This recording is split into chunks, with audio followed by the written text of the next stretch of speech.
Muito bem, sejam bem-vindos todos que nos acompanham nessa noite. Já somos mais de 120 pessoas aqui conectadas de todas as partes do Brasil, sobretudo da Unicatólica de Quixadá, mas gente do sul ao norte, o padre, que nos prestigia nessa noite. Nós estamos numa bela caminhada nesse congresso, confesso que eu estou muito feliz com a resposta que nós tivemos. Eu não sei se é só o amor à teologia ou as horas complementares, então essa questão Nosso Senhor... Ou Senhor... as duas coisas, né? Espero que o amor à teologia seja maior que das horas prevaleça, né? Prevaleça. E nós chegamos agora na nossa 18ª conferência. Uma maratona, hein? Foi uma maratona, Deus foi conduzindo, foi trazendo gente boa, e tivemos conferências em diversas áreas, sub-áreas da teologia, conferências internacionais, nacionais, então tem sido boa teologia sendo levada desde o sertão central do Ceará ao Brasil todo. Temos aqui... Graças a Deus. Temos aqui gente de fora, gente da Diocese de Quixadá, padres que estão estudando em Roma, que nos acompanham. Já adianto que nosso bispo diocesano, Dom Ângelo Pignoli, também nos acompanha de forma muito... Que alegria. Sim, temos uma audiência violácea que nos acompanha, que mitrada. Dom Ângelo sempre nos acompanha com seu carinho, com sua atenção, com seu apoio. Então, padre, feita a acolhida de todos, o nosso congresso... Salve, família! Alguém desligue os seus microfones, sempre temos alguma interferência, né? Desliguem seus microfones. Então, vamos à apresentação do padre João Paulo Dantas, do seu longo e admirável currículo vitae, né? Disponível lá no Lattes. Coordenador de pós-graduação, extensão e professor do curso de Teologia da Faculdade Católica de Belém. Isso. Professor da Faculdade de Teologia de Lugano, na Suíça. Estudou filosofia no Instituto Teológico Pastoral do Ceará, possui graduação em teologia pela Faculdade de Teologia de Lugano, 2004, mestrado em teologia também pela Faculdade de Lugano e doutorado pela mesma universidade em 2009, com a tese In Persona Christi, il ministro in ordinato come rappresentante di Cristo capo della Chiesa na discussione teologica di Pio XII, fino ad oggi, publicada pela Cantagalli em 2010. Em 2015, obteve o título de habilitação em teologia, pós-doutorado pela Faculdade de Teologia de Lugano, com uma tese sobre o Espírito Santo como alma do corpo místico de Cristo. Possui formação em Arqueologia e Geografia Bíblicas, pelo Studium Biblicum Franciscanum de Jerusalém, estudou francês no Cavillan, associado à Universidade de Clermont-Ferrand. Estudou alemão na Munich International Summer University, né? 2014. Foi professor de teologia na Faculdade Católica de Fortaleza, professor convidado em Lugano, foi professor, coordenador do curso de teologia e professor do INVICE, Instituto de Vicente Zico, da Faculdade Católica de Belém. Muito bem, possui 4 livros de teologia publicados em português, Teologia Sacramental e Teologia Trinitária, e 2 italiano, tese de doutorado e trabalho de habilitação. Traduziu e escreveu a introdução de 2 obras, Amizade Espiritual e Oração Pastoral, do monge Aelredo de Rievo, século XII. Possui artigos publicados em português, inglês e italiano, é membro da CITAS, Società Internazionale San Tommaso, tem experiência na área de teologia, com ênfase em teologia sistemática. Membro do Conselho Editorial da revista Kairos, da Faculdade Católica de Fortaleza, e coordenador do Conselho Editorial da revista Católica, da Católica de Belém. Eleito assessor da Comissão Episcopal Pastoral para a Doutrina da Fé, da Conferência Nacional dos Bispos do Brasil para o quadriênio 2019-2023. Como vocês podem ver, nós só trouxemos o melhor do melhor do melhor da teologia no Brasil para vocês aqui neste congresso.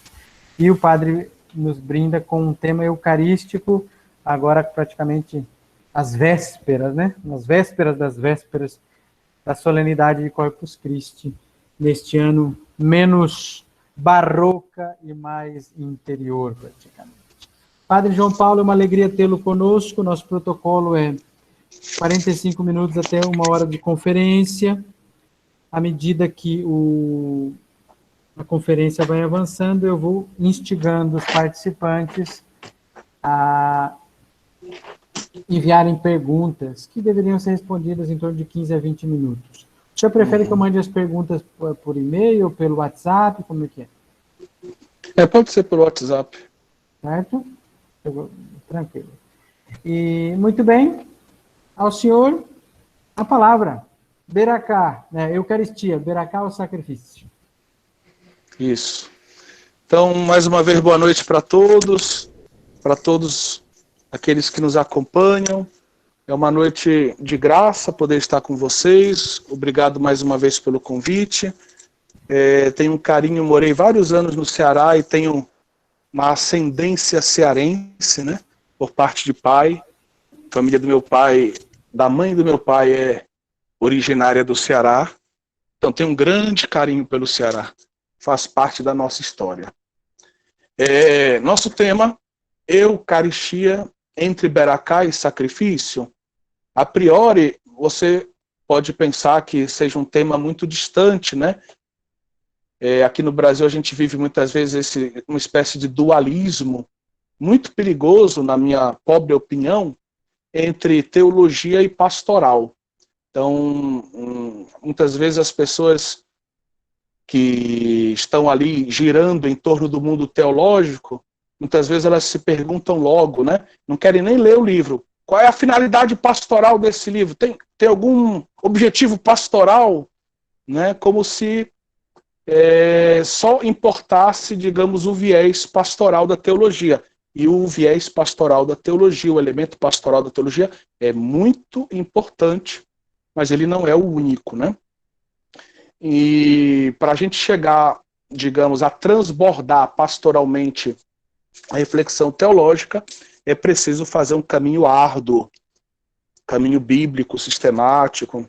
É preciso muita humildade, muito labor, muita oração, muita dedicação, para que a gente possa cumprir a nossa vocação, falo enquanto teólogo, nossa vocação eclesial, né? E colocar a serviço, né, de toda a igreja e na comunhão com o magistério, o nosso trabalho teológico em vista, né, de um enriquecimento da igreja, um enriquecimento teológico, espiritual e também pastoral. Mas, apesar do tema parecer um pouco distante da pastoral, é um tema que eu acredito que está batendo nas portas das nossas paróquias. Porque é muito interessante a gente ver hoje algumas polarizações que existem, algumas concepções em torno da Eucaristia, que às vezes parecem difíceis da gente conciliar. Por exemplo, existem, antes de dar os exemplos, vou colocar o que seriam essas duas grandes ideias do ponto de vista pastoral, né? Ou seja, há quem hoje veja a Eucaristia à luz da Berahá ou Beracá, vou pronunciar Beracá para ser mais fácil a pronúncia. Há quem veja a Eucaristia à luz da Beracá, ou seja, apenas vista à luz da Beracá seria, vamos dizer, mais uma ceia sagrada e uma ceia em torno com um forte componente da palavra de Deus. Mas o aspecto sacrificial ficaria um pouquinho encoberto por essa dimensão que o Papa João Paulo II, inclusive na sua encíclica sobre a Eucaristia, da Ecclesia Eucaristia, chamou o elemento mais saliente, a tradução em português é essa, o aspecto mais saliente da Eucaristia, né, aquele que primeiro, nos fala, é sem dúvida o aspecto do banquete. Então, essa ideia de um banquete sagrado, de orações que a gente faz e de bênçãos que descem do céu sobre nós, vamos dizer, como muitos católicos veem a Eucaristia. E junto com esses católicos eu vou colocar, é como o protestantismo, que ainda tem algum tipo de celebração ligada à última ceia de Jesus. Nós sabemos que não é sacramento, mas fazem memória de algum jeito, de vez em quando fazem uma celebração assim, invocando aquele momento vamos dizer, tão essencial da vida do Cristo, eles também veem a Eucaristia desse modo, né? Por outro lado, nós temos, dentro do catolicismo e na própria ortodoxia cristã, católica, vamos dizer, os ortodoxos, vamos dizer, e também as igrejas católicas orientais, grupos que valorizam muito, né, e que vivem com muita clareza, com muita beleza, esse aspecto da Eucaristia como sacrifício, que, por sinal, era uma categoria que quase que identificava a teologia eucarística. Falar de teologia eucarística até um certo momento na história da teologia, vamos pensar aqui, do Concílio de Trento, poderíamos ir mais longe, né? Desde os padres da igreja a gente tem teologia sacrificial, evidentemente, na teologia católica. Mas eu digo, era praticamente sinônimo. Eucaristia, sacrifício, não se discutia isso até o Concílio Vaticano II. E nós sabemos que temos grupos tradicionais, tradicionalistas, e aí tem um arco-íris de possibilidades aí, que ou redescobriram ou se mantiveram muito ligados a esse conceito e que acusam outros grupos católicos de não viver a Eucaristia como sacrifício, né? Ou pelo menos não expressarem no modo com o qual celebram a dimensão sacrificial da Eucaristia. Então isso muitas vezes gera alguns conflitos teológicos nas redes sociais, conflitos pastorais, às vezes nas paróquias, grupo que não se entende, que critica o outro, feridas, etc. E nós temos que lembrar que o Catecismo da Igreja Católica, quando apresenta de um modo muito equilibrado, muito são, muito sábio, o sacramento da Eucaristia, ele apresenta o sacramento da Eucaristia com 3 dimensões, né? E a dimensão sacrificial, que o Papa João Paulo II, no mesmo documento em que ele diz que a dimensão de banquete é a mais saliente, ele diz que a dimensão sacrificial é a primordial, né? Ou seja, ele dá a ela o primeiro lugar.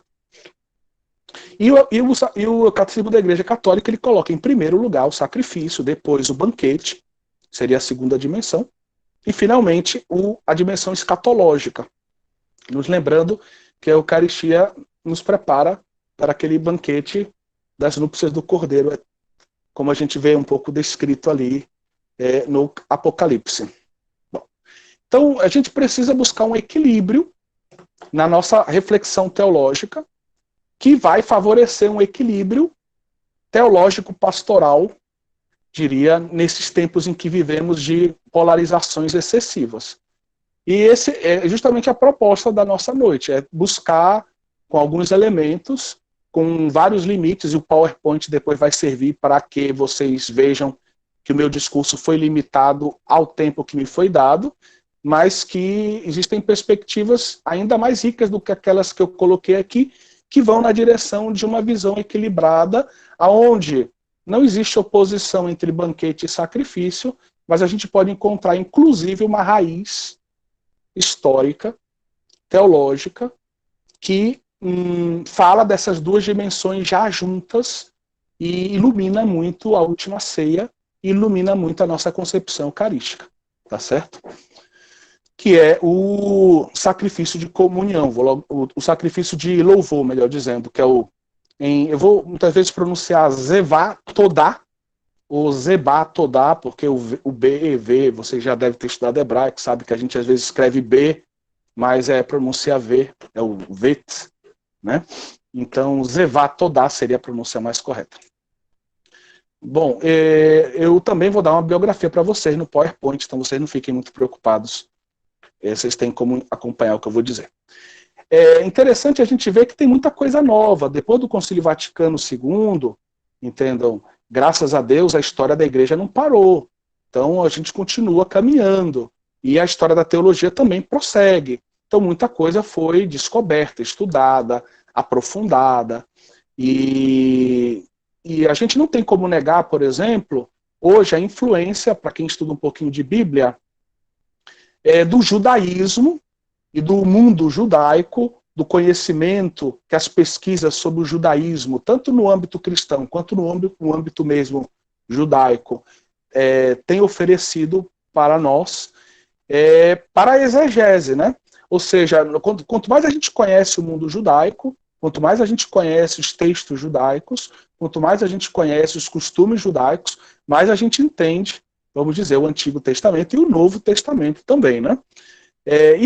Evidentemente, se eu entendo melhor a Sagrada Escritura, sendo, como diz o Vaticano II, a Sagrada Escritura como a alma da teologia, é claro que isso vai ter uma repercussão na teologia sistemática, né? E nos tratados sistemáticos da teologia. E esse caminho é tão óbvio, mas ao mesmo tempo a gente não nota que isso aconteça de um modo tão óbvio como o discurso que a gente está fazendo aqui. Então, por exemplo, a gente vê poucos teólogos sistemáticos que se dedicam aos sacramentos, estudando, vamos dizer, mais profundamente o judaísmo e a influência na compreensão da Sagrada Escritura do judaísmo ou na vida cristã primitiva também, nos primeiros momentos da nossa vida celebrativa, né? Então, é um ponto para se pensar, né? O latim é importantíssimo, quem estuda a liturgia lá no Santo Anselmo vai estudar o latim e o grego, né? Eu diria, hoje também tem que estudar, eu diria, o hebraico, o aramaico, para também ter fontes que vão iluminar bastante o início da nossa liturgia, que são fontes judaicas, né? Bom, então, aqui não é questão de discurso judaizante, é questão de realismo. O cristianismo vem dessas raízes, a gente tem que levar isso em consideração, se a gente quiser aprofundar realmente as nossas raízes cristãs. E tem uma série de descobertas também no século XX que colocam novidades que ainda estão, em parte, sendo estudados. Por exemplo, as descobertas de Qumran, as descobertas de Nag Hammadi, no Egito. Nós temos muitas descobertas arqueológicas que vão sendo feitas a cada ano, a gente tem uma novidade. Nós temos descobertas de escritos, papirologia, estudos linguísticos, né? Então tem muita gente se dedicando, tem gente que estuda só vamos dizer, as línguas de Qumran, digamos, as fontes, os textos de Qumran. E isso tem dado muitos resultados, e uma parte desses resultados tem uma influência para os nossos estudos teológicos como cristãos. A gente não pode esquecer isso. Para dar um exemplo, falando de cristologia, que eu gosto muito, então nós temos, na cristologia, a partir dos anos 90, e tem um livro do Giuseppe Segala que você pode comprar aí facilmente, sobre a pesquisa sobre o Jesus histórico, existe em português. Na cristologia, nós falamos, a partir dos anos 90, de uma terceira onda de estudos na busca do Jesus histórico. E essa terceira onda, em boa parte, ela é caracterizada pela busca do Jesus, que é um judeu. Ou seja, Jesus situado dentro da cultura judaica. A gente vai tentar entender o Jesus histórico melhor a partir do judaísmo, para entender o que ele estava querendo dizer, o que aquela ação dele queria significar, e etc. Bom, uma obra em português que vai nessa direção, bem conhecida, é Jesus, um hebreu, um judeu marginal, do Mayer, né, John Mayer. Uma obra que também está aí em 4 volumes traduzidos em língua portuguesa.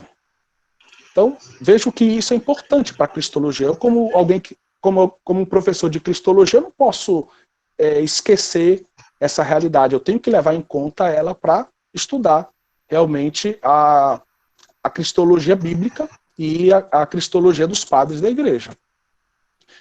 Bom, então, nós estamos aqui, o título nos coloca diante de 2 dimensões essenciais da Eucaristia.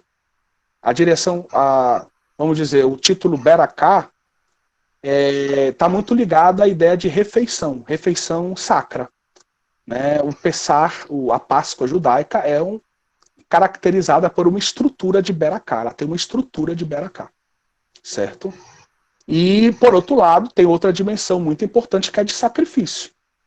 Então, para a gente entender a Eucaristia, a gente tem que unir essas 2 realidades. não podemos ficar nem só com uma, como algumas tendências no âmbito da liturgia a gente vê hoje. Existem alguns professores de teologia, de liturgia, que vão só na linha da Beracá. E praticamente querem abortar toda a reflexão sobre a dimensão sacrificial da Eucaristia. Isso é muito triste, é lamentável. Por outro lado, existem algumas teologias que não aceitam nada que venha do judaísmo, e aí fica só em Santo Tomás de Aquino, só em alguns autores medievais, e o próprio Santo Tomás não faria isso se ele tivesse a oportunidade de conhecer, né, o que nós estamos tendo. Certamente Santo Tomás seria muito aberto e buscaria a verdade, né, também lendo e meditando e fazendo um discernimento em cima daquilo que a gente hoje tem à nossa disposição como teólogos. Então, muita gente hoje só fala de sacrifício também, né, e na Eucaristia. Então limita muito o discurso eucarístico, e aí muitas vezes isso serve de palco de litígio. Dentro dessa questão da Beracá, uma categoria que é muito importante é Zikaron, certo? No hebraico, seria Zikaron, que a gente normalmente traduz apressadamente para o grego, porque no início não era tão simples assim, com a palavra anamnesis, ou seja, com memória ou memorial. Então o Zikaron, ele é como se fosse o coração da Beracá, certo? Ou seja, a Beracá celebrada dentro de uma refeição sagrada, ela significava, você está celebrando ela por um mandato de Deus. Deus mandou você celebrar.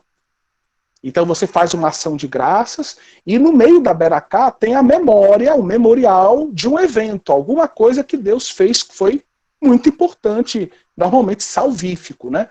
Deus age na história para nos salvar. Para dar o exemplo do Pessar, Deus libertou o povo do Egito. Abriu o Mar Vermelho, tudo aquilo que a gente conhece. E depois tem uma doxologia final, tem um agradecimento final. Vamos falar depois um pouco melhor da estrutura da Beracá. Mas isso tudo é importante para a gente entender as narrações da Eucaristia, da instituição da Eucaristia. Nós sabemos que nós temos 4 testemunhos da instituição da Eucaristia, que estão nos sinóticos, Marcos, Mateus, Lucas, e também em São Paulo, na primeira carta aos Coríntios. Certo? Essas 4 narrações, elas são, aqui eu não vou entrar em detalhes, só vou dizer como a coisa está. Elas são divididas normalmente em 2 grupos. Marcos e Mateus, elas são associadas à tradição de Jerusalém, tá? E Paulo e Lucas são associados à tradição da Síria, ou seja, à tradição de Antioquia. Isso é uma hipótese que é muito levada em consideração, então a gente vai tomá-la como tal. Marcos e Mateus, quando eles falam da instituição da Eucaristia, você vê que tem diferenças para Lucas e Paulo. Então eles começam dizendo que Jesus abençoou o pão, e aí se usa o verbo euloguém. Enquanto quando você pega Paulo e Lucas, quando se fala de Jesus do pão, fala que Jesus, vamos dizer assim, eu vou brincar aqui, eucaristeu, né? Jesus eucaristém, seria o verbo no infinitivo. Jesus, então, ele deu graças. São diferentes que a gente, sem querer, às vezes pode compreender como sendo a mesma coisa. Mas não são a mesma coisa. Porque esses 2 verbos gregos, euloguém e eucaristém, eles vão designar, na verdade, 2 momentos diferentes, 2 movimentos diferentes que estão dentro da dinâmica da Beracá.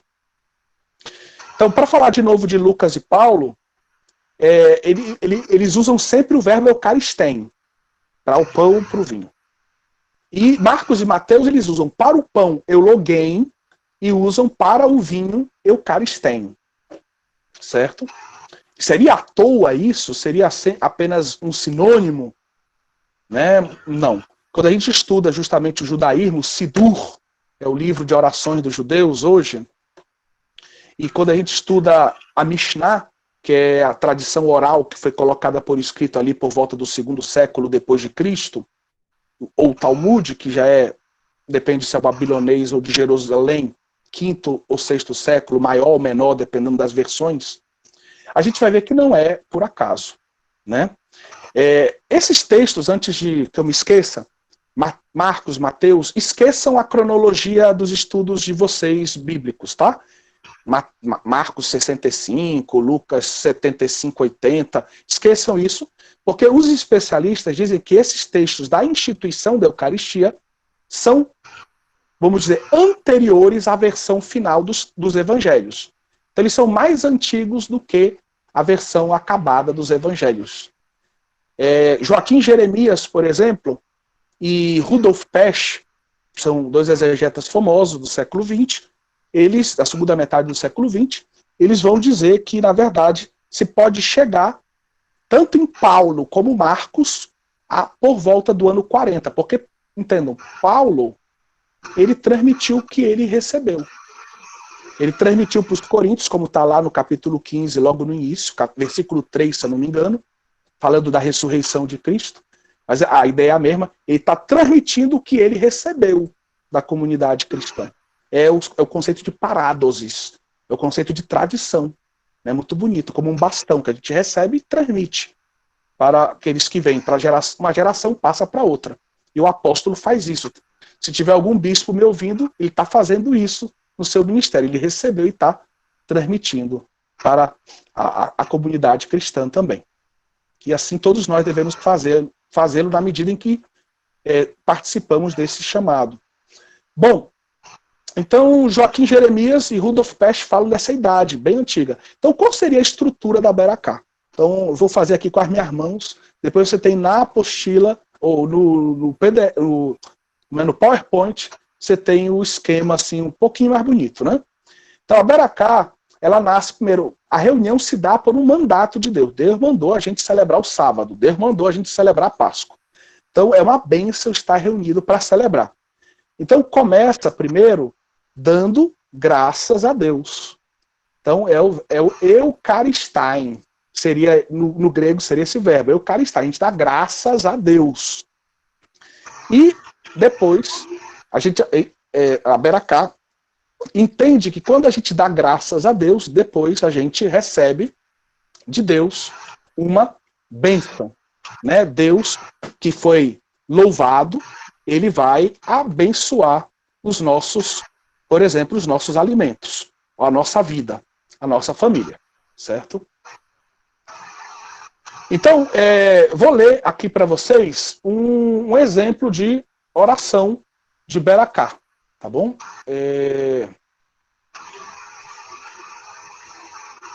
Não vou ler em hebraico para vocês não se assustarem, mas em português. Bendito és tu, eterno, nosso Deus, Rei do Universo, que faz surgir o pão da terra. Então, essa é uma espécie de Beracá. Baruch atah Adonai Eloheinu melech haolam hamotziler min haaretz. Então, quer dizer, essa seria a oração em que se dá graças a Deus, que é o Todo-Poderoso, o Eterno, o Rei do Universo, porque é Ele que nos dá o pão da terra. Se eu estiver errado aí no hebraico, depois o padre Fernando me corrige, que é professor aí de Quixadá. Foi também meu primeiro professor de hebraico também, né? Tenho muita gratidão por ele, por me fazer amar a língua hebraica, que até hoje eu tento cultivar. Bem, então, se você prestou atenção nessa oração, que é tipicamente traduz bem o espírito da Beracá, quem é padre sabe que estamos na linha do ofertório da nossa missa hoje. O ofertório da nossa missa ela tem uma estrutura de Beracá. A oração que nós fazemos com o pão e com o vinho, ela, vamos dizer, que substituiu a oração que existia no missal dito de Pio V, né?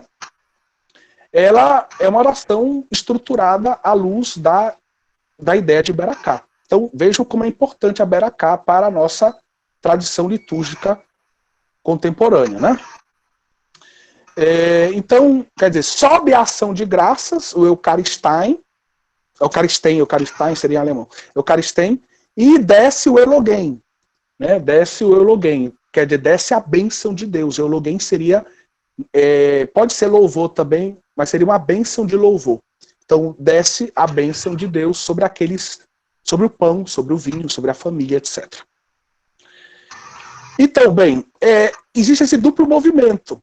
Um movimento de subida, um movimento de descida. Um movimento ascendente, ou a gente chama também anabático, um movimento de descida, que a gente pode chamar catabático. E esse movimento de subida, eucaristém, o movimento de descida, eulogém. E a Beracá seria o conjunto disso, certo?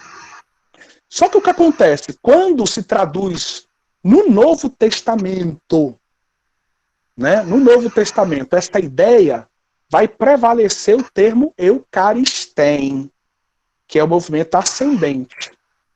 E não se vai usar muito o termo eulogia, ou eulogém, para falar desse outro movimento descendente. Tá certo? Bom.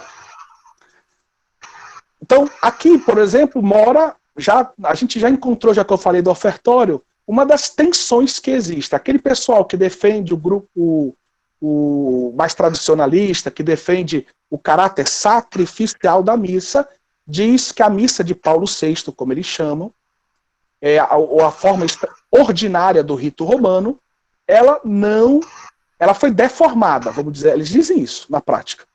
Porque o ofertório, por exemplo, virou uma beracá judaica. E perdeu vamos dizer, se você pegar o formulário da missa, do ordinário, do missal romano de 62, que é o que deve ser usado por eles, vou pegar aqui o texto traduzido em português, tá? O texto diria da oração sobre o pão, veja a diferença. Recebeis, Santo Pai onipotente e eterno Deus, esta hóstia imaculada, que eu, vosso indigno servo, vos ofereço, ó meu Deus, vivo e verdadeiro, por meus inumeráveis pecados, ofensas e negligências, por todos os que circundam este altar, e por todos os fiéis vivos e falecidos, a fim de que, a mim e a eles, este sacrifício aproveite para a salvação na vida eterna. Amém. Bom, agora já que eu estou falando disso, vocês estão vendo que a gente está tocando nesse litígio que existe. Já que eu estou tocando disso, vou fazer a propaganda de um livro do Helmut Hopping, que é um alemão, e quem estiver estudando em Roma pode comprá-lo em italiano, faz parte da coleção da Biblioteca de Teologia Cristã, da Queriniana, da cidade de Brescia. Então, o Hopping, que é um diácono permanente que ensina em Freiburg, em Breslau, na Alemanha, ele vai contar um pouco da história dessa oração. Então ele vai contar um pouco as histórias do Bunini, tem uma bela obra sobre o Bunini em português, traduzida recentemente, e vai falar do Paulo VI. Quando Paulo VI recebeu essa proposta de oração, Paulo VI insistiu que ficasse um termo oferimus tibi, te oferecemos, na fórmula. Em português, perdeu um pouco, nós te apresentamos, né, aquilo que nós te apresentamos. Então, não fica tão bonito, mas em latim o termo é oferimus tibi. E esse termo oferimus é um termo sacrificial. Então, Paulo VI ele quis manter essa tônica sacrificial com essa expressão que o Bunini propôs que não estivesse na beracá, vamos dizer, na oração sobre as ofertas. Tá bom? Então, esse é um detalhe, mas isso não é o centro da nossa colocação. É só para que vocês vejam que o que nós estamos falando aqui pode nos ajudar a entender melhor também a história da nossa liturgia recente. Bento XVI, no seu livro Jesus de Nazaré, volume 2, então o Rudy agora está bem contente que eu estou citando o Bento XVI, na página 122, só que eu não vou citar do livro, eu vou citar da Revista Católica. Estou ouvindo as suas palmas. Eu também estou querendo bater palmas, mas eu estou me contendo aqui. Então, ele vai dizer algo muito importante, né? Ele vai justamente dizer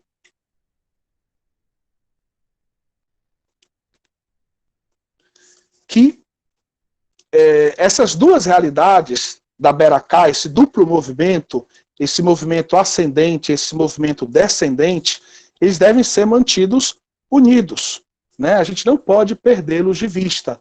Porque não é isso que a liturgia é.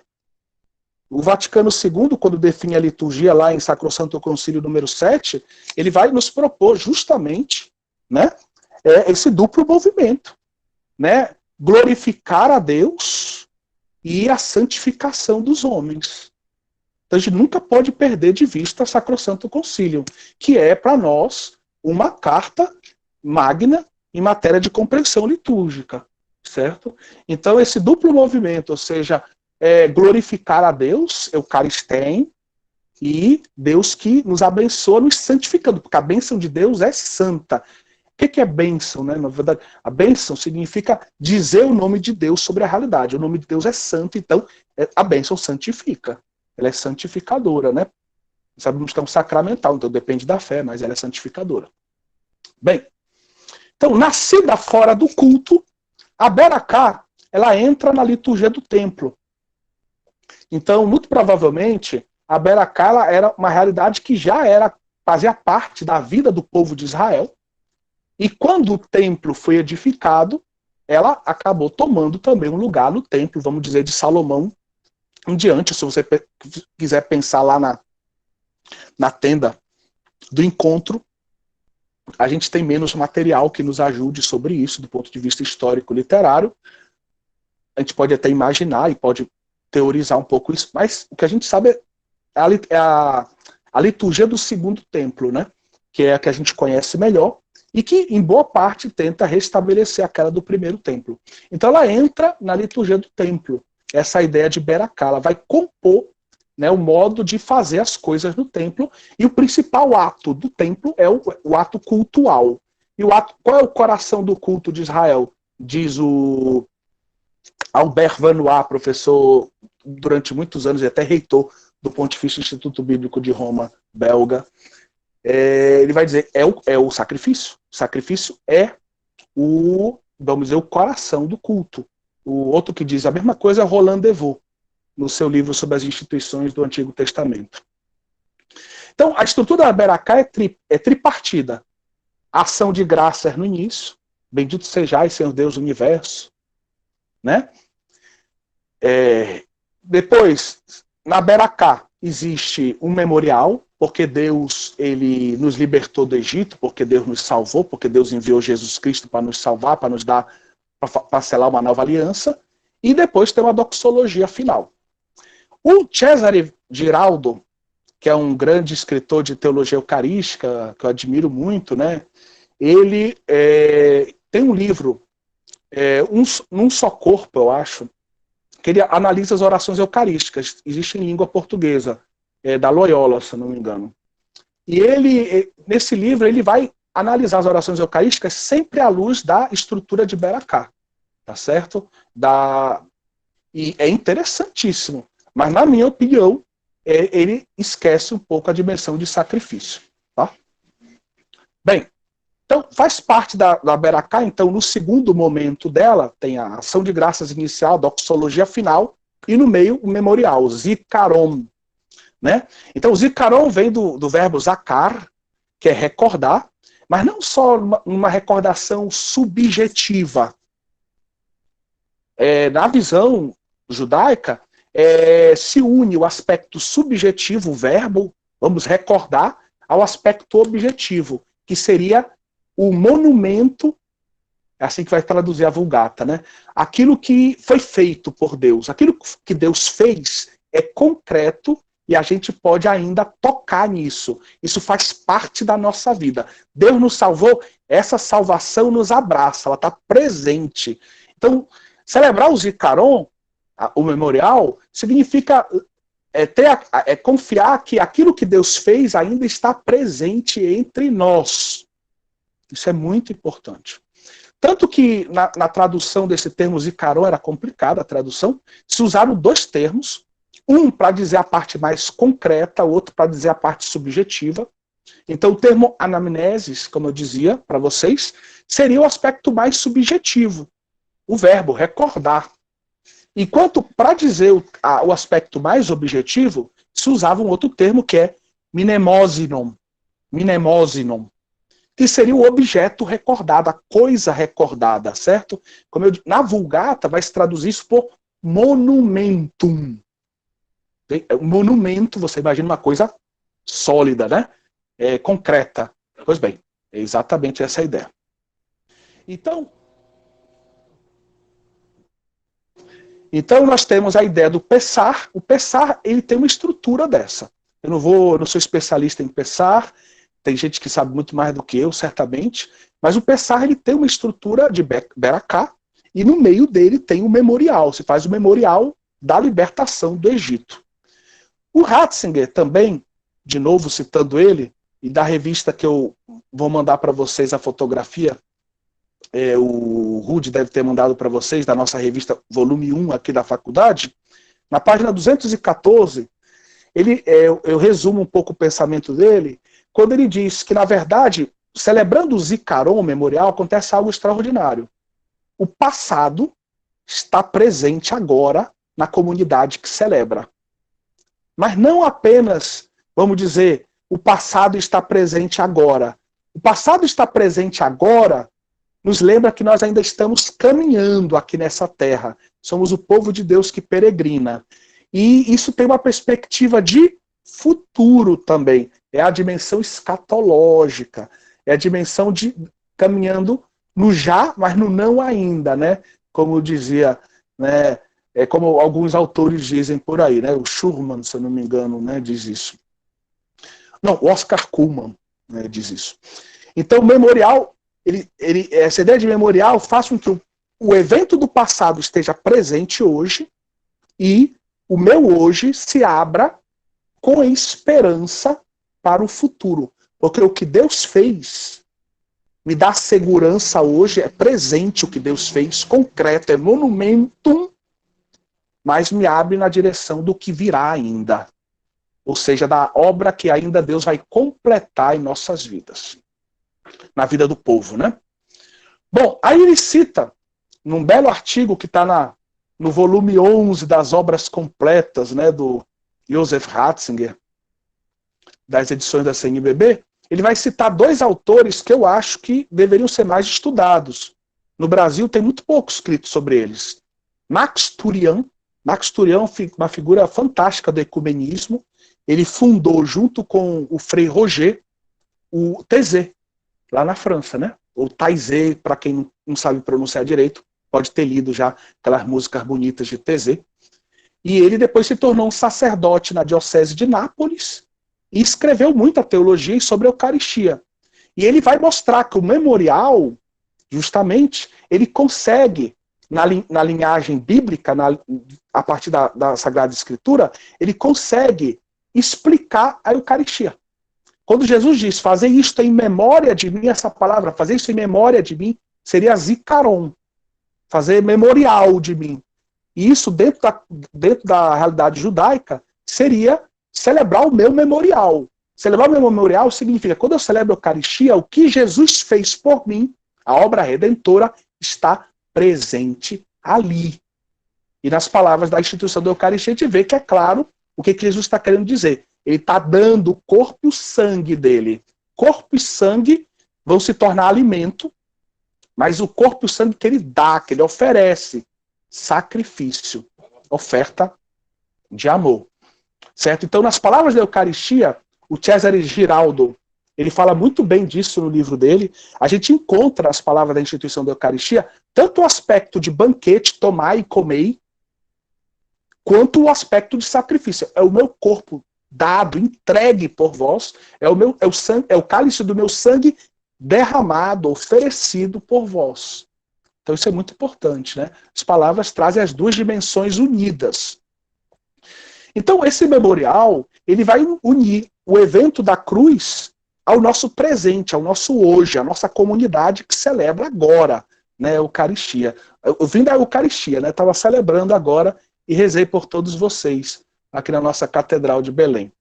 E, ao mesmo tempo, né, essa ideia de memorial, ela faz com que a gente entenda melhor o que vai ser, né, o que a Eucaristia é, porque o fato de que eu repita a Eucaristia todos os dias, em todos os lugares, foi objeto de crítica de Lutero.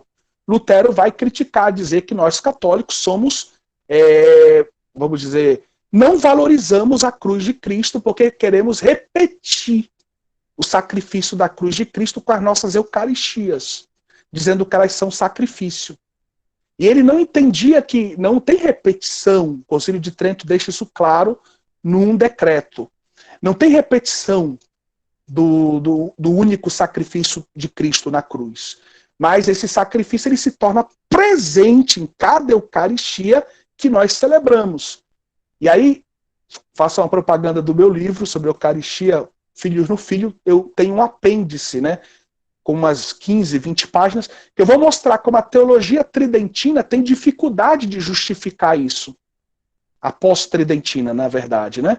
Vai ter os imolacionistas e também os oblacionistas que vão tentar explicar como na Eucaristia exista o sacrifício de Cristo. Mas as explicações são, por mais piedosas que sejam, são insuficientes. E o Ratzinger aponta para o fato de que esse aspecto bíblico, judaico-bíblico, veterotestamentário, que nos ajuda a entender que a Sagrada Escritura ela tem que ser lida na sua inteireza, na sua globalidade, é muito importante para a gente entender a última ceia e o que é o sacramento da Eucaristia, certo? Outro autor que podia ser lembrado, que chega às mesmas conclusões do Max Turian, é o Louis Bouyer. Louis Bouyer, um autor fantástico também, muito interessante, que escreve sobre a Eucaristia, sobre tantas coisas bonitas de espiritualidade também. E ele chega às mesmas conclusões do Turian, porém, ele vai pelo lado mais do judaísmo primitivo. Ele conhece bem o judaísmo, as orações do Sidur, e aí ele vai mostrando realmente, do lado do judaísmo, como se confirma essas conclusões do Max Turian. A pergunta sobre a última ceia foi realmente um Pessar? Né? É uma pergunta bem interessante. A gente sabe que muitos católicos hoje têm um costume na Semana Santa de celebrar o Pessar judaico. Né? Eles adaptam um pouco, né? Às vezes na quarta-feira, às vezes na quinta-feira santa.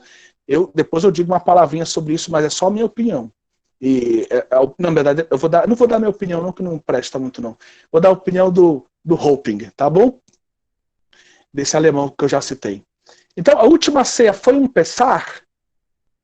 Se a gente pegar o Êxodo, lá a narrativa da Páscoa no Êxodo 12, né?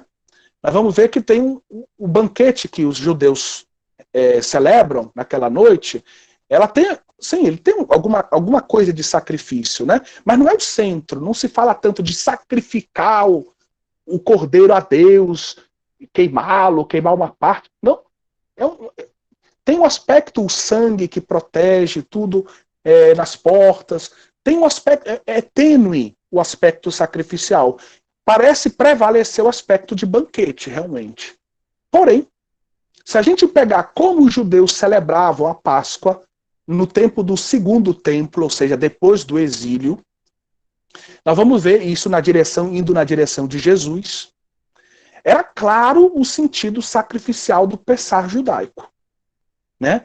Então, é muito interessante porque no dia nas vésperas da Páscoa, os chefes de família, os pais de família deviam levar o cordeiro até o templo, aqueles que moravam por ali, deviam levar o cordeiro até o templo para serem sacrificados, né, pelos sacerdotes. Os sacerdotes recolhiam, né, com uma faca, né, cortavam a garganta do cordeiro, isso aí, imolar o cordeiro, e abriam, vamos dizer, o necessário para tirar todo o sangue do cordeiro.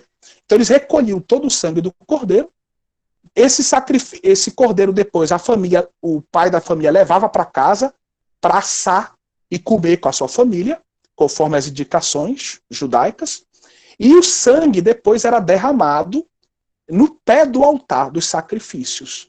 Então ficava claro essa dimensão sacrificial, porque o cordeiro era imolado pelo sacerdote, segundo o rito de sacrifício, o sangue era colocado no altar. Então essa dimensão sacrificial ficava bem mais evidente naquele momento. E enquanto isso acontecia, os levitas, que era o ministério de música, estou brincando, mas era mais ou menos isso, eles entoavam o Halel, eles cantavam salmos ali, né? Salmos de louvor, né?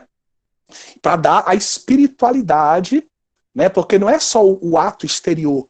O salmo é o convite, a palavra, para entrar no nosso coração, para que o nosso coração piedosamente viva o espírito da liturgia. Então, essa é a importância da música na liturgia. Que a música ela seja capaz de envolver a nossa alma e nos elevar, e nos fazer participar realmente do espírito da liturgia, de cada momento da liturgia. Então, isso é muito bonito e muito sério, né? Então, bom, já disse. E aí, depois do pôr do sol, eles, depois de terem assado o cordeiro, eles comiam em família, né? Vamos para mais um ponto. Estamos aí com 5 minutinhos, a gente... Não sei onde eu vou chegar, viu? Aí vocês me cortem aí quando chegar, mas eu estou assim pela metade ainda da conferência, porque vocês estão vendo que tem bastante coisa interessante aqui. Tem a questão da cronologia da última ceia, porque eu fiz a pergunta, a última ceia foi uma ceia pascal mesmo? O capítulo 5º do livro 2, Jesus de Nazaré do Ratzinger, trata de um modo super didático desse problema, recordando que, muito provavelmente, cronologicamente, não foi uma ceia judaica ordinária, uma ceia pascal ordinária. Porque parece que a cronologia de São João é mais exata.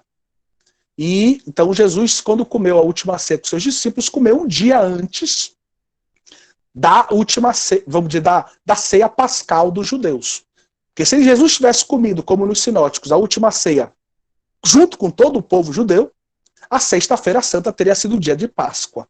E é muito difícil a gente imaginar que no dia de Páscoa os judeus iam parar tudo para crucificar Jesus.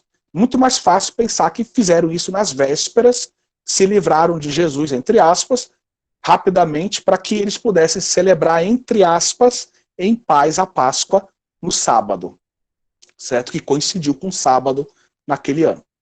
Então, tem esse problema da cronologia, né? E justamente por isso é que se pode levantar algumas questões. Será que realmente Jesus com os discípulos, eles celebraram o Pessar judaico? Se eles celebraram um dia antes da ceia pascal dos judeus, será que eles seguiram o rito do Pessar judaico? E o mais interessante é que hoje, quando os cristãos se unem para celebrar, eles usam, na verdade, um rito que a gente poderia dizer com a Haggadah do Pessar, né, com a narração, né, assim, muito didática, muito bonita para a vida familiar, para passar para os mais novos, né, o evento que foi a Páscoa. Eles usam um rito que tem essa Haggadah do Pessar como seu núcleo. E é um problema isso, porque o que a gente sabe hoje é que a Haggadah do Pessar não existia na época de Jesus. Então, provavelmente, Jesus não celebrou daquela forma com os seus discípulos, né? A Haggadah do Pessar, hoje, os judeus também falam sobre isso, né? Provavelmente é depois da destruição do Templo de Jerusalém, depois do ano 70. Ou seja, algo que tem um anacronismo entre a última ceia e a Haggadah judaica, né? E aí eu entendo que alguns queiram celebrar para dar aquele clima, para entender alguns aspectos da Eucaristia, mas Helmut Hopping, por exemplo, ele questiona que os cristãos celebrem a ceia judaica com essa Haggadah do Pessar, porque ele diz muito provavelmente não foi nada disso que Jesus, não foi assim que Jesus celebrou com os seus judeus, com os seus companheiros na noite da última ceia. Mas bem, isso fica uma provocação, não é o ponto principal. O que a gente pode dizer, então, né? É que certamente foi uma ceia de inspiração pascal. De inspiração. Se foi a ceia de pascal judaica, como os sinóticos defendem, então foi, mas não seguiu a Haggadah do Pessar, que é posterior. Então é um rito mais simples, provavelmente. Se não foi, segundo os sinóticos, e segue a cronologia de João, e a maioria dos estudiosos hoje tende a isso, então foi celebração pascal? Foi. Mas foi a Páscoa de Jesus, como diz João 13:1. Chegou a hora de Jesus, a hora de passar, digamos, dessa vida da terra para o Pai. Então é essa Páscoa que a gente vai celebrar. Essa verdadeira passagem, a passagem do Êxodo, a Páscoa do Êxodo, é uma prefiguração, não é ela o centro. Ela prepara para a gente entender a passagem, a Páscoa de Jesus, na verdade. E quando eu falo de Páscoa de Jesus, então eu tenho que entender que tudo que no Antigo Testamento preparou para a Páscoa de Jesus é bem-vindo, é maravilhoso. É uma preparação necessária e luzes são necessárias para a gente entender isso vindo do Antigo Testamento. Mas existe também um novum. Existe uma novidade. Porque Deus sempre surpreende a gente. Os padres da igreja usam um termo muito especial, eu gosto muito, né, o professor Inos Bife também o cita muito, mirabilia Dei. Deus faz sempre uma maravilha de Deus. Uma maravilha sempre que nos surpreende. E Deus nos surpreendeu em Jesus Cristo. Deus nos surpreendeu com a celebração, com a Páscoa de Cristo, né? E, dramaticamente, por um lado, e efusivamente em felicidade, em alegria, por outro. Cruz e ressurreição. Então, essa novidade é muito importante para que nós, cristãos, celebremos a Páscoa, sim, iluminados pelo Antigo Testamento, mas nunca esquecendo o novum, a novidade, a mirabilia Dei, que é a Páscoa de Cristo. Né? E a gente tem que viver isso e levar isso para o mundo. Nós teríamos que encantar o mundo com a nossa liturgia. A liturgia deveria ser um fator de sedução. O mundo deveria ver a nossa liturgia dizendo, meu Deus, aqui tem um mistério, eu quero conhecer aquilo que se apresenta, mas se esconde na liturgia. Bom, então nós temos aqui a Eucaristia, na verdade, ela seria entendida dessa forma, ela seria, na verdade, uma confluência das realidades dessa estrutura da Beracá, dessa estrutura que tem como coração o Zicaron. Então, quando Cristo institui a Eucaristia, ele faz referência a isso. Então, não dá para negar que existe uma teologia da Beracá e uma importante referência ao Zicaron nas palavras e no querer de Jesus Cristo na instituição da Eucaristia. Certo? Aí eu vou falar muito brevemente dos sacrifícios no Antigo Testamento. Não tenho tempo para aprofundar, né, como vocês estão vendo. Mas se você pegar o livro do Levítico, capítulo 4, 6, 7, você vai ver que tem as tipologias de sacrifícios. Holocaustos, sacrifícios de comunhão, sacrifícios expiatórios e outras ofertas. Todos esses tipos de sacrifício, se você pegar já o Roland Devaux, ou pegar o Vanois, que eu já citei, né, você vai entender que, no fundo, a cruz de Cristo, o sacrifício de Cristo, ele é o ápice de toda essa economia sacrificial do Antigo Testamento. Ou seja, toda essa economia de sacrifícios múltiplos e belos, e cada um com um sentido diferente, preparam para o sacrifício da cruz de Cristo. Então todos falam dele. Holocausto, a completa oferta do cordeiro, né? Ou seja, a vítima é totalmente queimada, entregue totalmente a Deus, toda de Deus. Jesus é assim na cruz. É um holocausto. Ele não foi queimado, mas ele se entregou todo ao Pai. Sacrifício de comunhão. Jesus Cristo, pela sua entrega, ele sela a comunhão entre o céu e a terra. O shalom, a paz entre o céu e a terra. Ele sela a reconciliação entre o céu e a terra, entre os irmãos. Né? Quebra o muro de divisão entre judeus e pagãos, como está lá na carta aos Efésios, capítulo 2, versículo 14 a 16. Os sacrifícios expiatórios, o sangue de Jesus, que são marcados pela ideia de sangue, o sangue de Jesus é perdão dos pecados, é reparação por todas as ofensas que nós fizemos ao coração de Deus. E as outras ofertas, pão, as ofertas vegetais de farinha, ou vinho, incenso, tudo faz parte dessa grande entrega de Jesus a Deus. Inclusive, literalmente, o pão e o vinho, que eram elementos também da liturgia sacrificial, vão ser matéria da nossa Eucaristia. Né? O fato é que, ao longo do tempo, cresce, diz o Albert Vanois, Se você fizesse um gráfico ao longo do tempo, até chegar em Jesus, vai crescendo cada vez mais a importância dos sacrifícios expiatórios.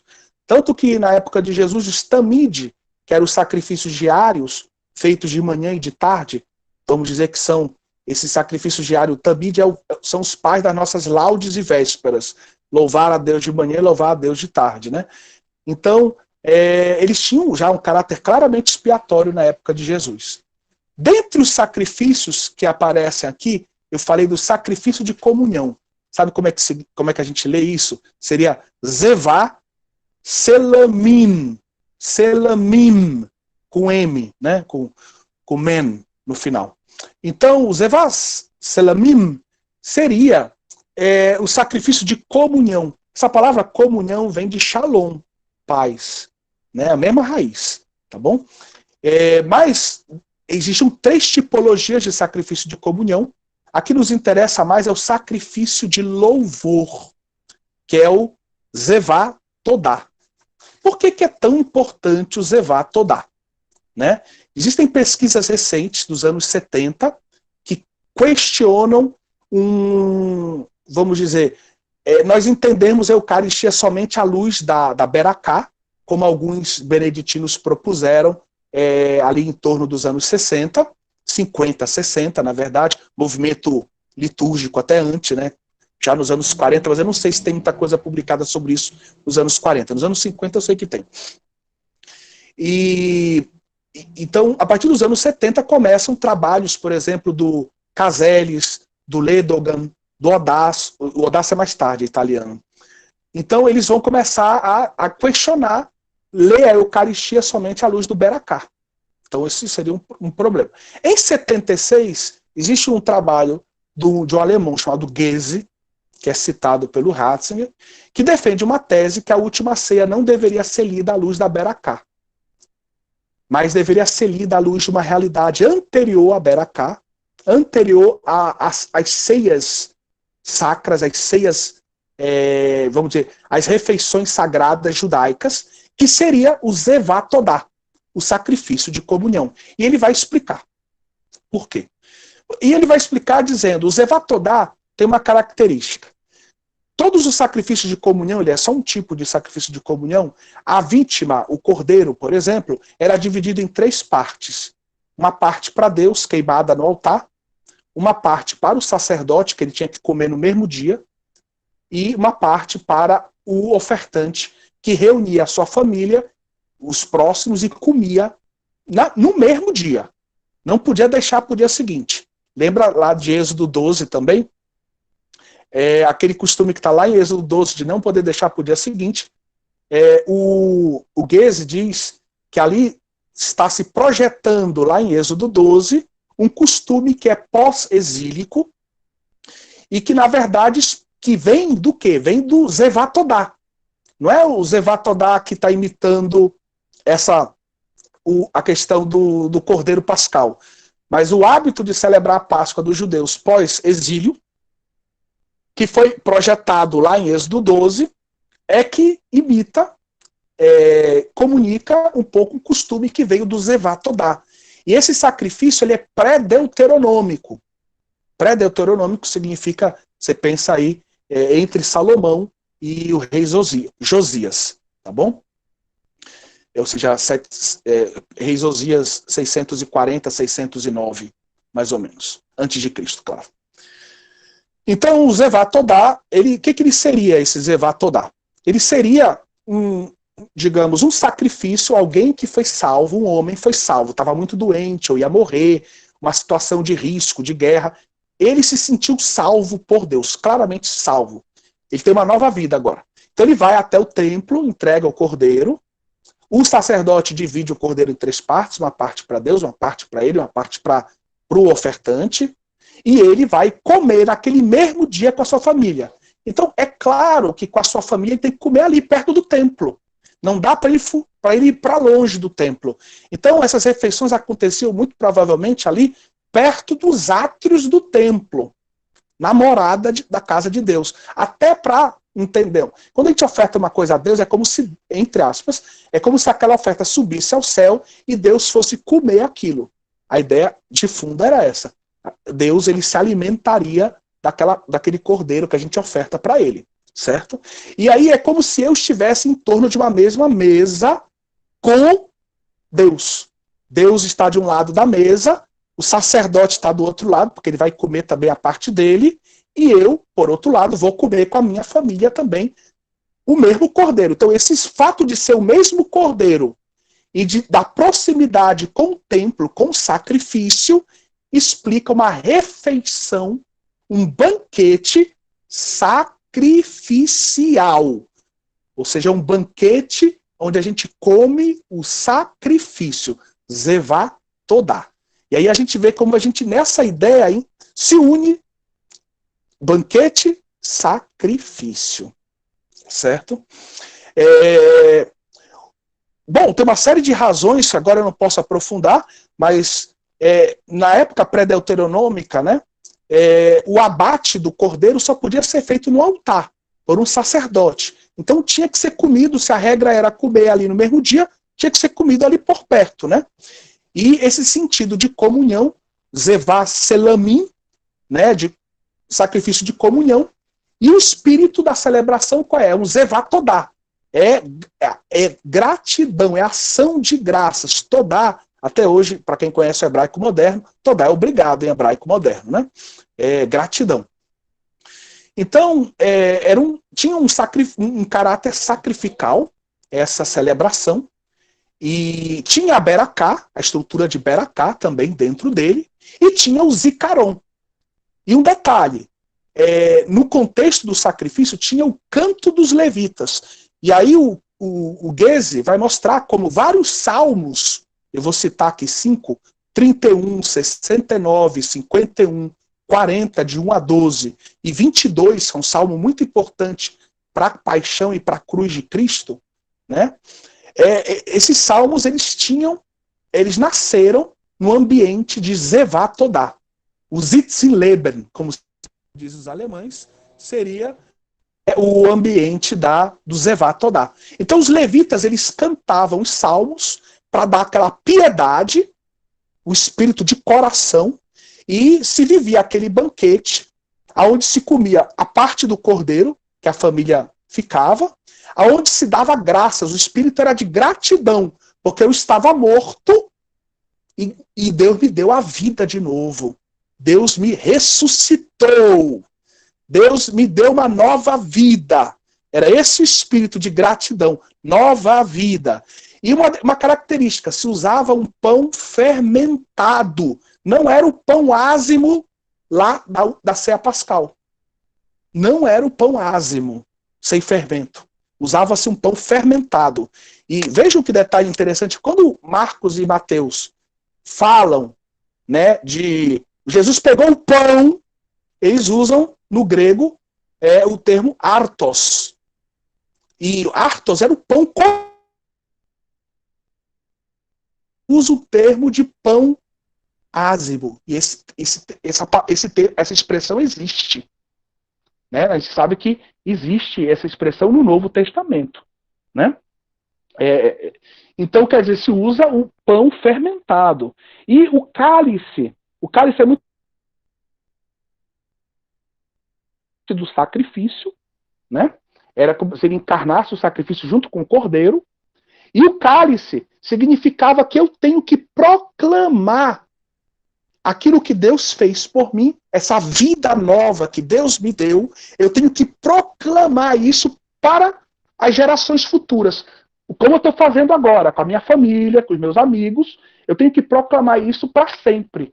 Por toda a minha vida, eu tenho que proclamar isso. Agora você já, com certeza, já lembrou de um salmo, que é o Salmo 116, que os padres gostam tanto, né? Eu fico emocionado quando eu ouço o Salmo 116, que fala do elevar o cálice da nossa salvação, né? Então o Salmo 116, ele também faria referência a esse cálice da salvação, a esse cálice que Deus me salvou da morte, me deu a vida. Bom, para resumir aqui e caminhar para o final, o Geze e o Ratzinger, assina embaixo, ele chega a dizer o seguinte, que a última ceia de Jesus deveria ser mais estudada, aprofundada à luz do Zevá Todá. E vocês estão vendo que tem muita coisa bonita, algumas coisas eu nem coloquei aqui. Tem muita coisa bonita, né? As que eu botei, eu acho que são bonitas, mas tem muita coisa além disso. Por exemplo, o cordeiro é o sacrifício cruento, sanguíneo, que derramou sangue. E o pão era o sacrifício incruento. São duas ideias que fazem parte da nossa teologia litúrgica e que tem no Zevá Todá, certo? Então o Goeze ele vai dizer, nós deveríamos estudar mais a Eucaristia, a última ceia de Jesus, e a nossa noção primitiva de Eucaristia à luz do Zevá Todá, porque é muito rico, né, essa realidade. E também confirmaria, seria uma solução adequada para João. Ou seja, Jesus com seus discípulos, na cronologia de João, não celebrou a ceia pascal, porque era um dia antes, ele fez uma refeição no estilo Zevá Todá, que tem beracá e tem claramente um estilo sacrificial. Certo? Se você pegar o cânon romano, a nossa tradução em português às vezes fere um pouquinho o latim, infelizmente, mas eu vou tentar ler aqui do cânon oração eucarística número 1, para quem não sabe. Então, tem um momento de oração, que é o memento, que é assim: Memento Domini famulorum famularumque tuarum. Ou seja, lembrai-vos, Senhor, dos vossos servos e servas. E continua: Proquibus tibi oferibus, vel qui tibi oferut hoc. Sacrificium laudis. Que nós vos oferecemos e que eles próprios vos oferecem este sacrifício de louvor. Sacrificium laudis. Sacrificium laudis, você que conhece latim, sacrifício de louvor. É a tradução em latim, é a tradução em português de Zevá Todá. Sacrifício de louvor. Certo? E aí ele desconfia que algumas palavras do cânon romano elas viriam da liturgia judaica. Viriam desse rito de Zevá Todá. Daí a importância de fazer um estudo mais aprofundado sobre essa temática. Ele conclui a tese dele sem querer dar palavras finais, evidentemente, convidando a aprofundamentos ulteriores. E aí eu pego uma coisa. Didaquê, número 14, vai aparecer lá a expressão sacrifício de louvor também, meus queridos. Ou seja, a mesma expressão, sacrificium laudis. Então, o que é interessante? Porque o Zevá Todá une muito sacrifício e banquete. Um banquete, qual é o conteúdo do banquete? O conteúdo do banquete é o sacrifício. O Zevá Todá do ressuscitado, diz o Goeze, é uma expressão interessante, ou seja, Jesus, ele quando celebra a última ceia com seus apóstolos, antecipando o mistério da sua cruz, da sua ressurreição, ele está já na perspectiva, ele sabe da vitória, ele sabe que ele vai ressuscitar, ele sabe que ele vai morrer e vai ressuscitar. E quando nós celebramos a Eucaristia, o memorial que fazemos da cruz da ressurreição de Cristo. Ou seja, quem celebra a Eucaristia, no fundo, nós sabemos, é o ressuscitado. Não sou eu quem diz. Sacrosanto Concílio diz isso.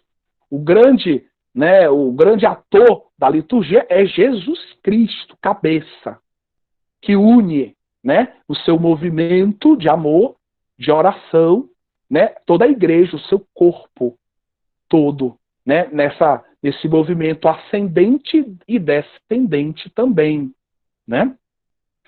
Então, caríssimos, para citar mais um autor famoso, para quem conhece sacramentos, aí quem está estudando em Roma deve conhecer, Carlo Rocchetta, foi professor de sacramentos por muitos anos na Gregoriana, tem alguma coisa dele traduzida em língua portuguesa, Teologia da Ternura, por exemplo, tem alguns volumes traduzidos em espanhol também, sobre a teologia dos sacramentos, e ele gosta muito dos fundamentos bíblicos, o extrato bíblico dos sacramentos, né?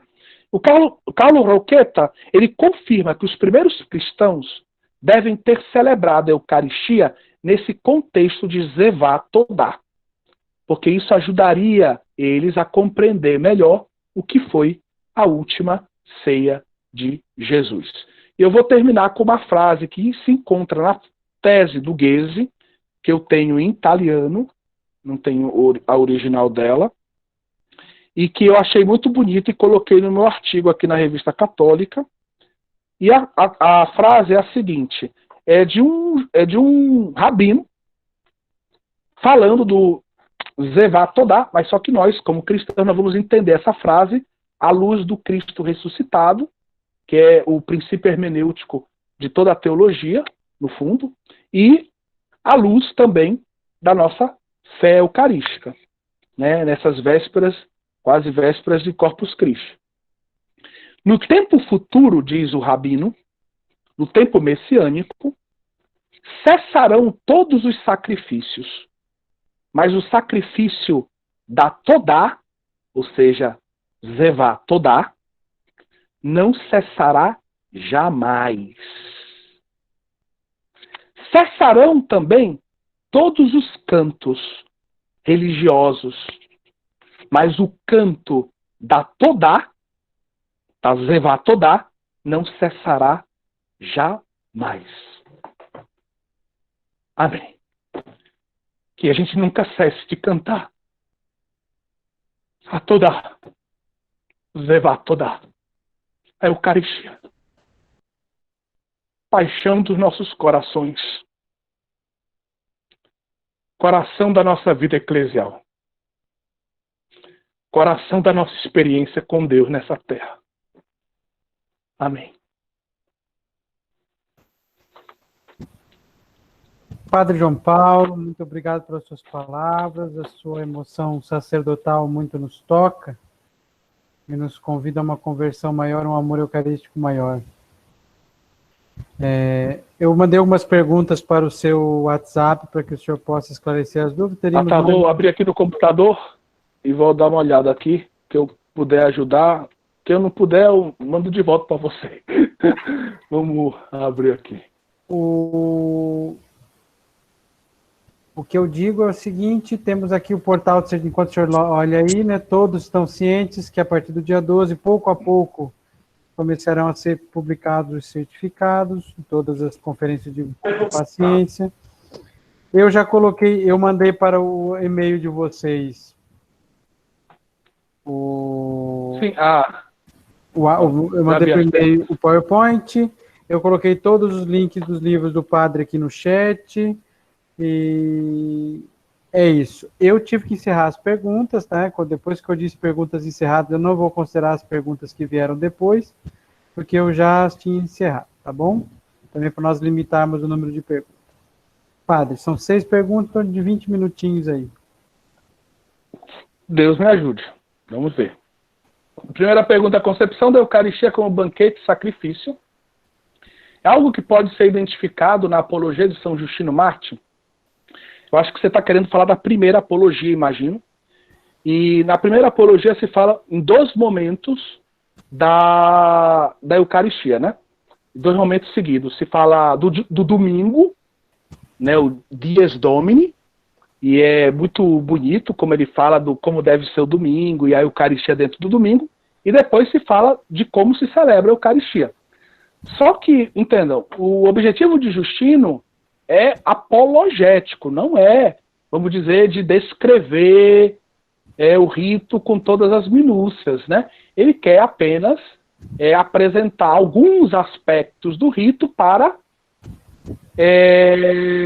vamos dizer, iluminar os seus interlocutores que ou têm dúvidas ou que muito provavelmente têm visões errôneas acerca do que se trata a Eucaristia, essa tal de Eucaristia cristã, que é secreta, que nem todo mundo pode participar, que a gente sabe que só podia participar da inteireza da Eucaristia os batizados, os que eram iniciados, né?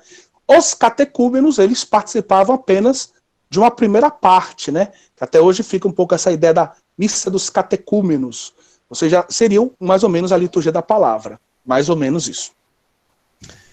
Então, quer dizer, recorrer à primeira apologia de Justino para querer dizer que ali tem um missal, não tem um missal ali, me desculpe, certo? Mas tem muitas coisas interessantes. Se a gente pode encontrar referências às duas, eu vou ser muito honesto. Ele vai descrever como acontece a celebração. O aspecto, vamos dizer, de banquete fica evidente porque vai ser distribuída a comunhão, vamos dizer. E ele fala de oração de ação de graças, tá certo? Apesar de não dar tantos detalhes, mas ele fala da oração de ação de graças. Se você quiser fazer um link disso com a ideia de Beracá, poderia se fazer, não sei se é muito explícito. Eu preferiria dizer o seguinte, é um tema muito interessante para ser aprofundado, certo? Na minha opinião, não dá para pegar Justino e dizer que Justino está dando uma catequese completa sobre o que é a Eucaristia. Não está. Não é objetivo. Então, se a gente conseguir elementos de banquete e de sacrifício em Justino, a gente teria que ver bem direitinho o vocabulário que ele usa, cada palavra que ele usa, seriam, vamos dizer, referências. Mas, com certeza, não tem uma teologia muito profunda sobre esses dois aspectos. E nesse aspecto eu diria que não. Tá bom? Mas quem sabe a pessoa que fez a pergunta não aprofunda esse tema, hein? Numa pesquisa, depois me manda também. Eu até fiquei interessado nos frutos. Segunda pergunta. Padre João, onde podemos encontrar Jesus nas espécies eucaristizadas? Espera aí que eu... Pois assim diz um autor, debaixo das espécies do pão e do vinho, sobre as quais foi invocada a efusão do Espírito que opera em uma eficácia completamente singular nas palavras da consagração. O que quer dizer esse debaixo? Como exprimir a presença de Jesus eucaristicamente? É possível dizer, sem erros, que Jesus está sobre não, né? Deve ser sob as espécies eucaristizadas, como se diz que pode estar debaixo, certo? Padre, a citação de quem fez a pergunta é da Dies Domini. Tá certo. Então, o que eu vou te dizer? Existe algumas... Teve uma querela recente, eu até vi na internet, né, um professor de Belo Horizonte, né, que até eu pude conhecê-lo, da emérito, acho que já não sei se ele dá aula lá na FAGE, agora me foge o nome dele, meu Deus. O Taborda? Ele Taborda. Então ele tem uma certa visão da questão da presença real de Jesus na Eucaristia, e aí ele recordou que Jesus não estaria presente fisicamente, certo? E aí isso causou um mal-estar em alguns lugares por onde ele andou falando isso, porque parecia que ele estava negando a presença real de Cristo, tá certo, na Eucaristia. Depois o padre Paulo Ricardo, nas suas catequeses, que são muito interessantes, ele tocou nesse assunto também, dizendo não, a presença real de Cristo, a presença física de Cristo. Então, bom, tem essas duas posições, e aí a pergunta são conciliáveis? São sim conciliáveis, né? Porque tudo é o que a gente entende por presença física. Se você entender como presença física de Jesus, uma presença histórico-física, então vamos dizer que Jesus está presente, vamos dizer que essa folha aqui de papel na minha mão é uma hóstia consagrada, tá bom? Então se eu disser que Jesus está presente fisicamente aqui, e aí eu cortar essa folha, eu cortei Jesus. Se a presença de Jesus física foi entendida como presença histórico-física, se eu pegar o Rudi assim, ele vai ficar partido e morrer, coitado. Né? Se a presença de Jesus fosse desse tipo, como a do Rudi aí em que chama a presença histórico-física, na hora que eu morder, seria mordendo Jesus, certo? E é esse tipo de presença que a gente entende na doutrina católica. É uma presença real, atenção, real, de tipo sacramental. E esse adjetivo sacramental, ele dá algumas características específicas. Por exemplo, eu cortei aqui. Se eu cortar o rudi ao meio, eu vou ter a metade direita do rudi para um lado e a metade esquerda do rudi para o outro. Se eu cortar Jesus Eucarístico no meio, plac, eu vou ter Jesus inteirinho aqui e Jesus inteirinho aqui. O que não é uma característica da nossa existência histórico-física, mas que é uma característica da presença real de Jesus sacramental. E se eu cortar de novo aqui e cortar de novo aqui, eu vou ter 4 Jesus, que agora eu tenho 4, eu cortei 2, tenho 4. Tenho 4 Jesus agora, ou 4 pedaços de Jesus, não. Como a presença dele não é histórico-física, mas é uma presença real, sacramental, eu tenho Jesus inteiro aqui, Jesus inteiro aqui, Jesus inteiro aqui, Jesus inteiro aqui. Ou não faça como uma senhora mista da Eucaristia que veio me dizer: padre, tem o menino Jesus aqui. O menino Jesus era a Eucaristia pequenina. E o Jesus grande era a Hóstia Magna, consagrada, certo? Então ela chamava dessa forma. Então, quer dizer, é uma presença real, mas ela não é igual à nossa presença histórico-física. Então, quer dizer, eu estou mordendo a minha mão. Quando eu mordo Jesus, eu não estou mordendo Jesus, certo? Por quê? Porque a presença dele real é de tipo sacramental. E é sob a aparência. Então se preserva o acidente da aparência do pão e do vinho, mas acontece a transformação substancial.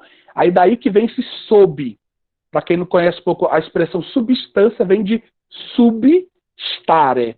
É aquilo que está lá no profundo, aquilo que está lá dentro, né? Lá no mais profundo do ser. E aquilo que está na superfície, vamos usar essa imagem que não é correta do ponto de vista teológico, mas uma analogia, né? É como se a substância muda, se torna Jesus, mas a aparência, a superfície, a aparência, que é um, vamos dizer, que é um acidente, ela continua a mesma. A aparência de pão, a aparência de vinho.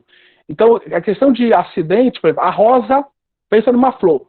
Eu tenho uma rosa vermelha, uma rosa azul, uma rosa lilás, uma rosa branca. A cor da rosa, ou se ela é grande ou é pequena, ou se ela tem 7 pétalas ou tem 9, essa aparência da rosa é acidental. O ser rosa não depende da cor dela. Então, o ser Jesus não depende se a hóstia é pequena, se a hóstia é grande, se a hóstia foi partida e etc.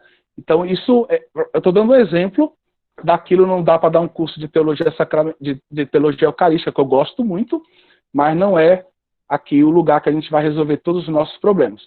Eu espero ter respondido. A presença real, isso é um dogma.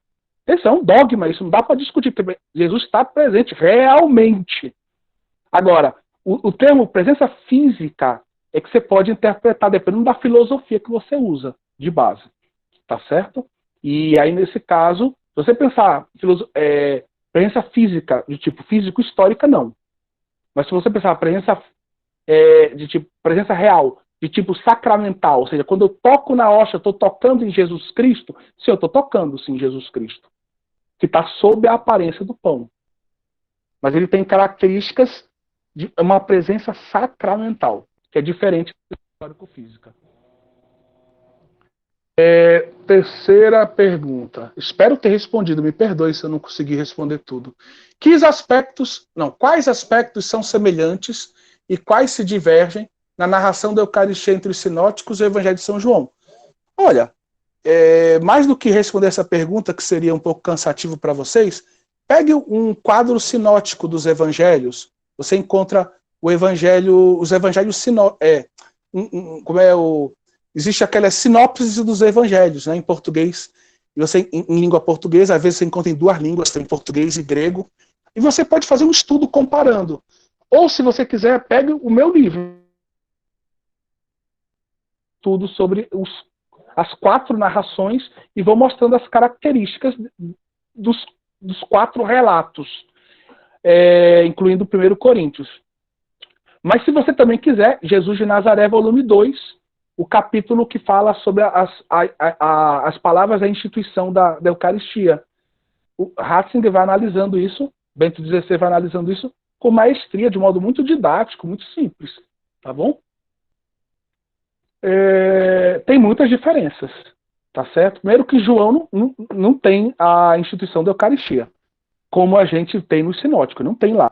Mas por que não tem? Porque tem o capítulo 6 de São João, o discurso de Jesus lá na sinagoga de Cafarnaum, maravilhoso, meu Deus! Ai de nós sem aquele discurso tão lindo que Jesus faz para nós, tão edificante, né? Eu sou o pão descido do céu, né? Quem comer a minha carne, quem beber o meu sangue vai ter a vida eterna. Então, Jesus ele fala repetidas vezes para o escândalo de quem o escuta daquilo que é a realidade da Eucaristia. E é interessante a gente ver que realmente a Eucaristia divide. A Eucaristia, que é sacramento de comunhão, acaba dividindo, né? Os que creem e os que não creem. Para quem crê, é o céu na terra. Mas muitos duvidam. Muitos estão escandalizados diante daquilo que Jesus diz. E vão embora. E aí Jesus pergunta para os apóstolos, eu pergunto para vocês e pergunto para mim mesmo. E vós? Vocês não vão embora, não? Só tu tens palavras de vida eterna. Então, nós não vamos embora, não. Nós vamos ficar com o Senhor e vamos celebrar a Eucaristia todos os dias da nossa vida. Quarto, a Eucaristia compreendida no pós-Vaticano II, como exposto por João Paulo II e Bento XVI, tem magistério espetacular dos dois. Papa Francisco está se formando o magistério dele sobre a Eucaristia, então a gente tem que esperar mais um pouco para dar uma palavra, né? Tomara que seja longo o seu pontificado, mas o de Bento XVI e de João Paulo II são extraordinários, né, sobre o tema. Mostra que é uma grande riqueza a ser descoberta e vivida nesse sacramento. Por qual motivo o Senhor pensa que alguns tendem e querem limitá-la somente à ceia ou somente ao sacrifício? Bom, muitas vezes por um lado, a ignorância, por outro lado, é o pecado mesmo, né? Pecado que às vezes vicia a nossa inteligência, vicia a nossa vontade. A gente, infelizmente, também eu acho que a nossa catequese é muito fraca em matéria de Eucaristia, tanto para as crianças quanto para os jovens. E, assim, com muita tranquilidade, eu sou professor do Sacramento da Eucaristia, acho que a teologia eucarística que a gente dá nos seminários, dar só um curso eu acho insuficiente, tá bom? Acho que deveria ter sempre uma dimensão eucarística também em outros tratados, né? E acho que o tema da Eucaristia deveria voltar outras vezes na grade curricular da teologia. Mas especialmente eu acho que a experiência, né? Acho que uma experiência viva com a Eucaristia, com a presença real do Senhor na Eucaristia, com essa dimensão sacrificial, né, da Eucaristia, e com a dimensão do banquete, com a dimensão escatológica, né? É tão rica a Eucaristia, é uma maravilha nessa terra, né? Então eu acho que é ignorância por uma parte, é pecado por outra, mas a gente está num tempo de bipolaridade em todos os aspectos, inclusive teológico. Eu acho que a teologia vou falar assim uma coisa, me perdoe se tiver alguém que é fã da teologia da libertação, eu gosto de alguns autores da teologia da libertação, gosto de algumas obras, mas também tem algumas críticas em relação a alguns autores e outras obras, isso é normal. Mas, assim, a teologia da libertação, de um modo geral, na América Latina, ela apontou muito para o lado da ceia, certo? O aspecto da partilha, né? O aspecto da partilha dos bens, da partilha de sermos irmãos. E é um aspecto importante, o aspecto horizontal, o aspecto fraterno, o aspecto do banquete, sem dúvida, é muito importante. Mas ficou um pouco esquecida a questão do sacrifício.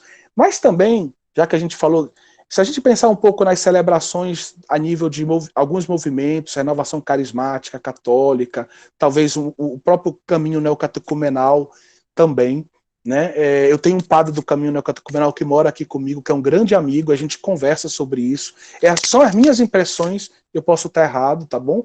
Não estou colocando dogmaticamente essas coisas, mas às vezes algumas missas da renovação carismática são muito em torno da alegria, da festa, E isso é importante, também tem que ter isso, né? A Eucaristia tem essa dimensão de toda, obrigada, alegria, de festa, né?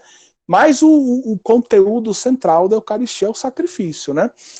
E então, quer dizer, às vezes a dimensão de sacrifício você não consegue perceber muito. O silêncio, uma piedade maior, etc.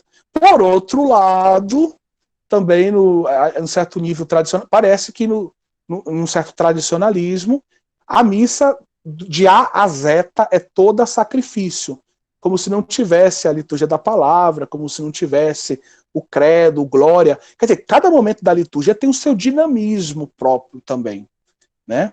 Então é diferente a alegria com a qual eu canto glória, é diferente, por exemplo, do espírito da consagração, e é diferente do espírito do canto de comunhão. Então vamos dizer que é uma melodia, é uma sinfonia com vários momentos, alguns mais altos, outros mais baixos, alguns mais alegres, outros mais silenciosos, mais contritos. E tudo isso tem que ser levado em conta. A gente não pode dizer só, é sacrifício e pronto, é calvário e pronto. É calvário, é sacrifício, mas cada momento da liturgia tem um espírito próprio. Se você pensar, por exemplo, na liturgia bizantina, a credência de onde partem as ofertas, ela representa Belém, a cidade de Belém, o nascimento de Jesus. A procissão que se faz com as ofertas pelo meio da igreja representa a vida pública de Jesus. E quando ele entra pelo meio da iconostase para o altar, aí é a entrada em Jerusalém, é o sacrifício. Então, essas realidades dos gestos litúrgicos vão mostrando para quem está celebrando que o glória nos remete, de certa forma, ao que? Ao Natal, ao nascimento de Jesus, a encarnação do Verbo. Não é tanto ao Calvário, glória. Tá certo? E a liturgia da palavra, ela nos remete um pouco à vida pública de Jesus. Tá certo? Esse Jesus que pregou, que foi profeta, que tem uma palavra de salvação, que é a palavra da salvação para nós, vai se sacrificar. A oração eucarística é o cume é o catecismo que diz, não sou eu. O catecismo da Igreja Católica diz que a oração eucarística é a parte mais importante da Eucaristia, e então deve ser vista na sua inteireza. Então ali é o momento, por excelência, do sacrifício. Tá bom? A Eucaristia prolonga também o mistério da redenção. De que modo? Bom, se nos faz, vou usar duas expressões, se faz presente para nós, aqui e agora, na comunidade que celebra o Calvário e a ressurreição de Cristo, então é a fonte da nossa redenção. Porque, entenda, não só faz presente, mas torna acessíveis as graças que emanam do evento. Não é só tornar o evento presente, porque, entenda, é como se fosse uma televisão. O evento está presente na televisão, mas você não pode apertar a mão de quem está na televisão. Tornar presente é uma coisa. E a outra coisa coloca à disposição de quem está celebrando as graças do evento.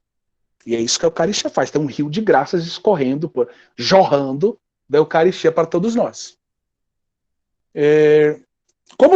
Aí sim, eu disse que eu usava duas imagens, essa de tornar presente, como fonte de graças, mas também nos faz, e essa imagem que o Ratzinger usa no livro Introdução ao Espírito da Liturgia, nos torna contemporâneos do evento.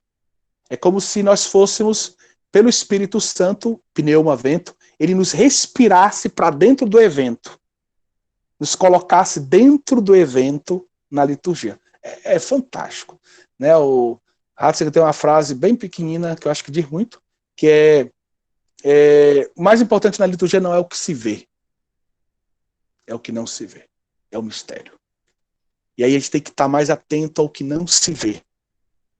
Bom, sexto, como podemos identificar o sentido sacrificial eucarístico na liturgia da Igreja Apostólica Primitiva, e tendo por base as cartas paulinas, que nos apresentam claramente a Eucaristia como banquete. Ora, Paulo diz bem claramente, Cristo é a nossa Páscoa.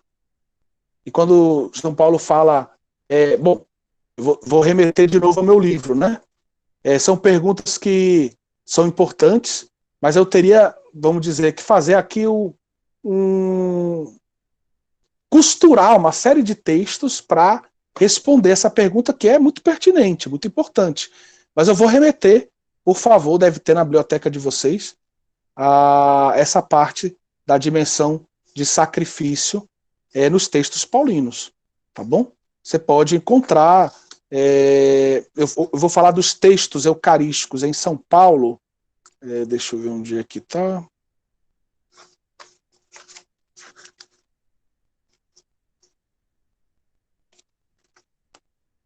Bom, eu nem encontrei aqui, porque essa versão nova do livro ainda não marquei, assim, não está toda assinalada. Mas o capítulo 5º, no capítulo 3º, não, capítulo 5º, que eu falo sobre a Eucaristia, aí eu vou falando da parte bíblica. Quando eu falo da parte bíblica, aí eu vou apresentando, né, os textos bíblicos que remetem à Eucaristia. Nós temos catequeses sobre a Eucaristia, por exemplo, João 6.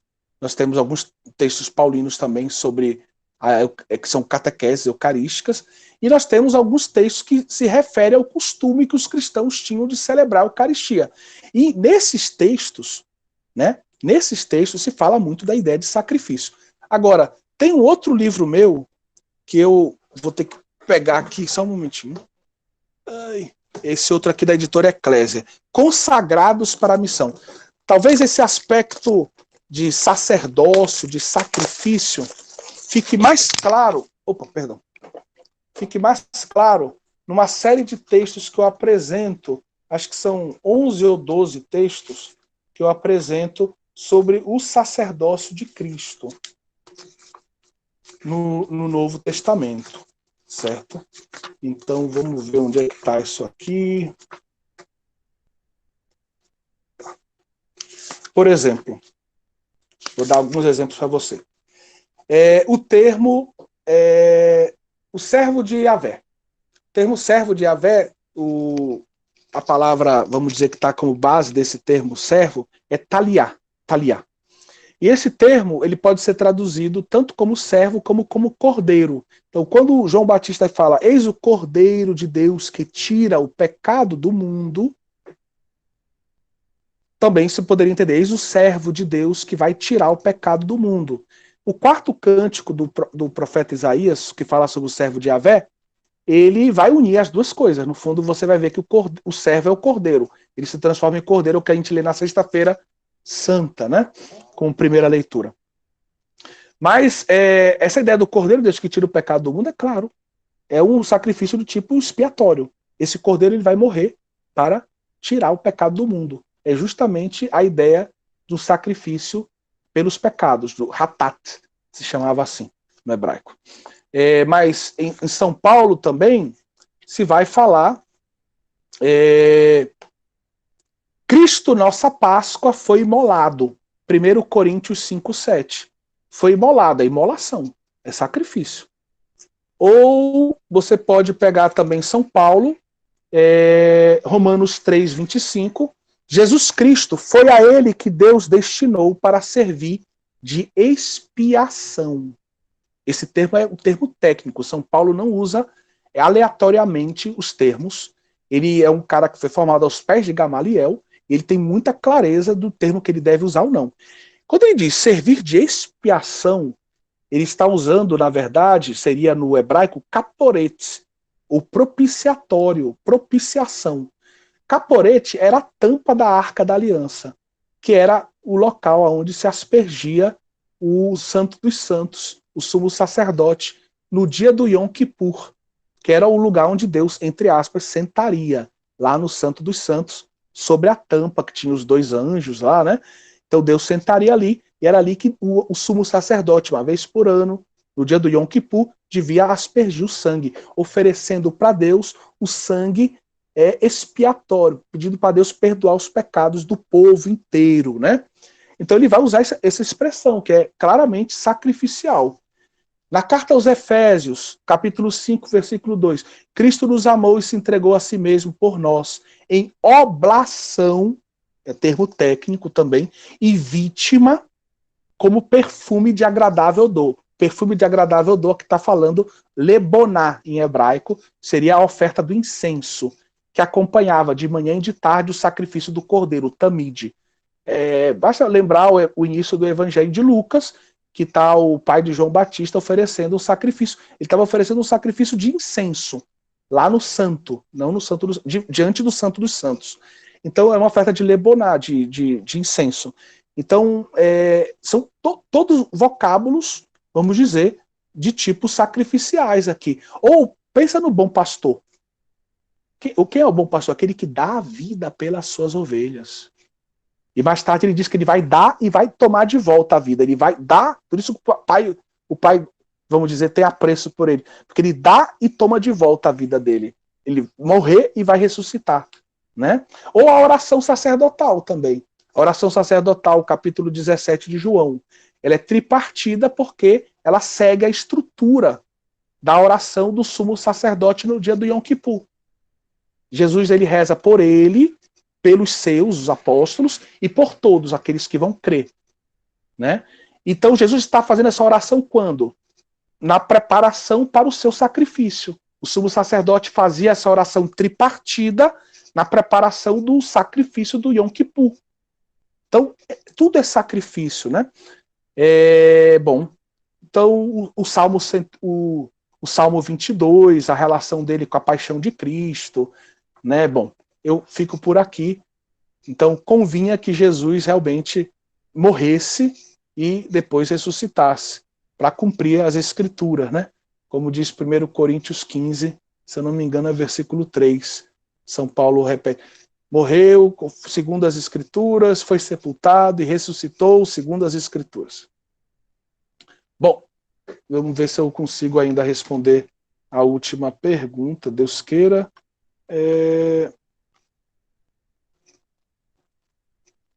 Cada vez mais há quem diga que a consagração não acontece na hora da palavra da consagração, mas na epíclise. Até argumentam que há uma anáfora de Adai e Mari que não tem a palavra da consagração.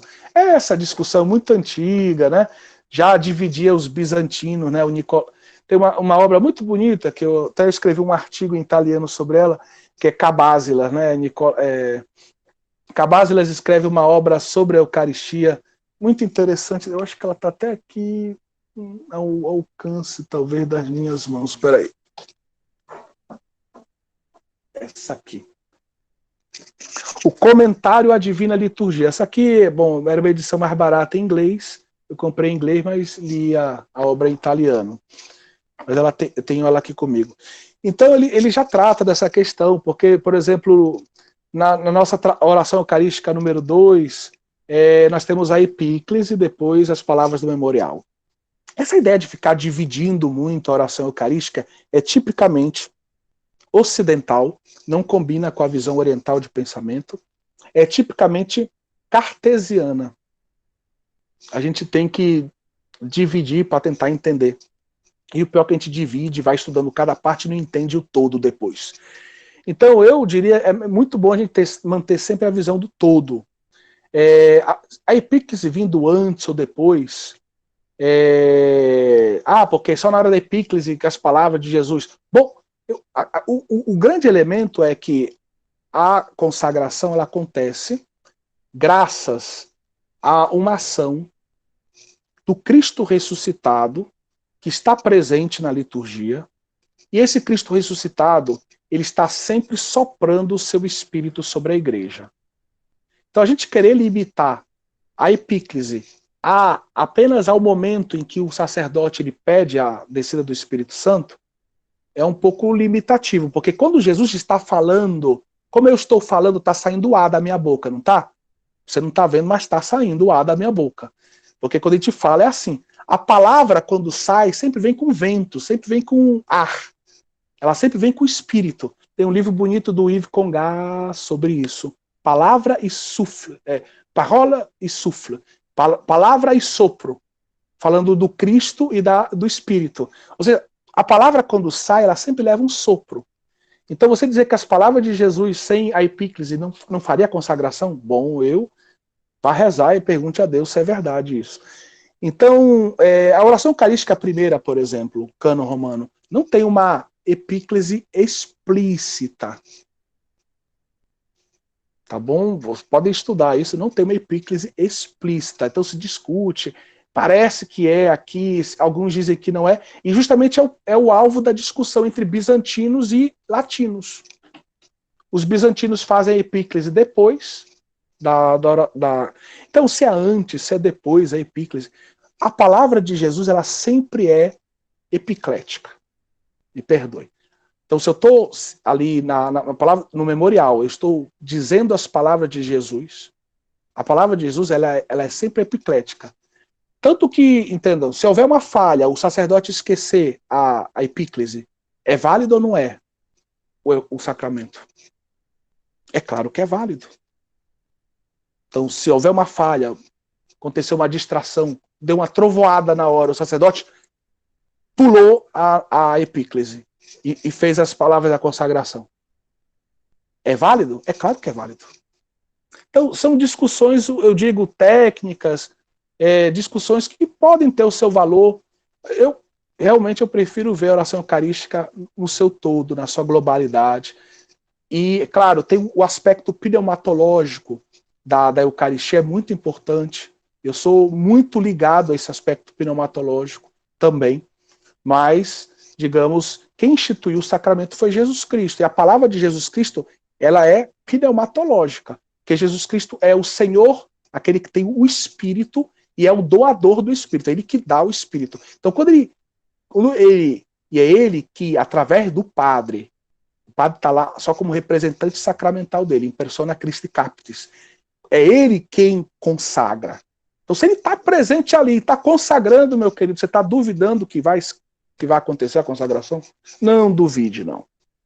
Então, é claro que o aspecto, a epíclise, ou antes ou depois, dependendo da tradição litúrgica, essa epíclise vai confirmar que, digamos assim, o Espírito Santo tem um papel fundamental na liturgia,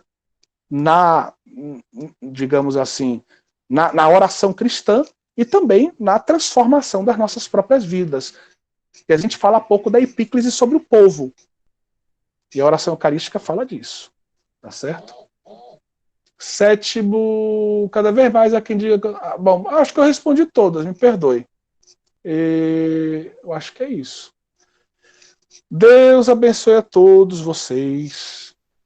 Me perdoem, eu estou um pouquinho cansado, porque eu tive que celebrar a missa e sair correndo para cá, cheguei quase que ofegante. Mas foi muito bom estar com vocês. Me perdoem por qualquer coisa, eu sei que eu fui um pouco rápido, mas eu remeti esse PowerPoint com a esperança de que vocês possam aprofundar parte daquilo que a gente tentou transmitir para vocês. Me perdoem qualquer coisa, tá bom? Deus abençoe a todos. Caro Padre João Paulo, é uma alegria, mais uma vez, saber que o senhor traz tantos elementos teológicos, mas sobretudo espirituais para o nosso congresso. Pelas reações aqui no chat, todos se sentiram muito tocados pelas suas palavras, e tenho certeza que a nossa ação de graças, quando voltarmos a certa normalidade, se Deus permitir, será mais profunda, será mais verdadeira, né? Eu sempre digo, falando desse duplo movimento que o senhor mencionou, no Bento XVI, de alguma forma diz o seguinte aqui: o que sobe como ação de graças, desce como bênção, né? Isso, exatamente. É o espírito da Beracá. Exatamente. Então, foi uma alegria. Nós, da Unicatólica, agradecemos a sua colaboração. Era para o senhor estar aqui conosco, né, nesse semestre para falar do sacerdócio, mas vamos ver o que Deus vai nos permitir no futuro. Grande abraço. Eu já passei todas as instruções aqui no chat, todos já estão mais que informados sobre o portal de certificados, e só posso dar boa noite a todos e contar com a presença de vocês amanhã, às 19 horas. Não teremos conferência amanhã de manhã, certo? Nem à tarde. A próxima conferência é amanhã, 19 horas, janelas abertas para o paraíso, as relíquias na história da igreja. Então, vamos ter um momento sobre relíquias. Que bom, tá bom? Muito importante. Padre João Paulo, sua despedida e sua bênção para todos nós. Bom, caríssimos irmãos e irmãs, a igreja precisa de bons e santos teólogos. Vocês que estão estudando teologia, sejam apaixonados por Deus.